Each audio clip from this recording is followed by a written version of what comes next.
Ouais, je suis persuadé, pour mon absence, et plusieurs personnes l'ont remarqué. Alors, c'était dû à plusieurs prières que nous avions eues pendant le moment de repos. Repos, c'est vrai, repos en ligne, repos sur les réseaux sociaux, mais pas repos en la permanence de Dieu. Alors, nous n'avons pas oublié notre pays. On a eu tellement de combats, tellement de problèmes dans ce pays. Alors, il a fallu soutenir notre État quand nous n'avons pas un autre pays. Nous n'avons pas un autre pays. Faisons en sorte que nous n'oublions pas les pays. N'oublie pas ta patrie. Cher peuple congolais, chers camarades, chers frères, chères sœurs, portons cet État au cœur. Essayons de le porter à nos cœurs. Porte ton pays comme tu portes tes vêtements, tes habits. Prions pour la RDC, partageons de bonnes informations. Ne soyez pas celui qui partage de fausses informations, qui partage de faux messages pour ton pays. Compte ce que tu dis, ce qui t'arrivera. Ce que tu prononces, si c'est de mauvais messages que tu partages, alors c'est que tu cherches à arriver. Alors, c'est qui? C'est toi qui souffrira au retour. C'est toi qui vas souffrir. Ce n'est pas quelqu'un d'autre. Ce n'est pas un étranger. Lui, il vient que pour chercher les finances, chercher à amasser chez toi. Alors toi, moi, je te supplie de pouvoir partager des bénédictions dans ta parole. Tu es un prophète. Tu es un homme de Dieu, que tu le saches ou pas. Mais j'aimerais que tu prononces de bonnes paroles, de bonnes bénédictions de ta part, qui va être bénéfique de ta parole, afin que ta patrie soit sauvée.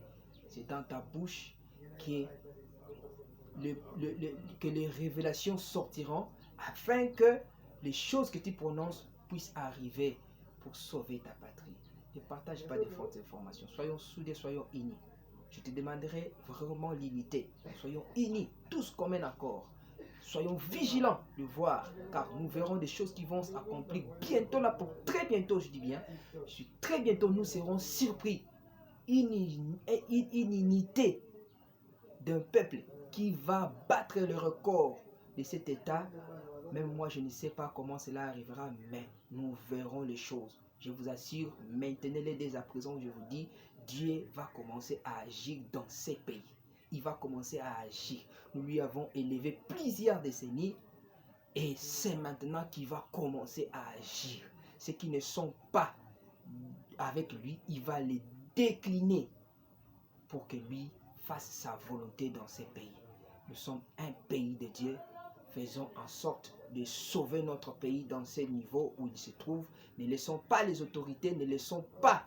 Car toi, chrétien, tu as une lourde responsabilité. Chers intercesseurs, je vous prie, nous avons une lourde responsabilité à contribuer sur le dossier de Goma, le dossier de notre pays. Car si ton oreille est coupée, ton corps ne fonctionnera plus. Tu es en danger. Alors, faisons en sorte que nous puissions sauver ces pays. Tu as le moyen. Oui, tu as les moyens. La prière dans ta bouche est une armée très efficace pour décanter cette situation. Merci, abonnez-vous, partagez, likez pour que nous puissions sauver ce pays avec plusieurs personnes. Merci beaucoup.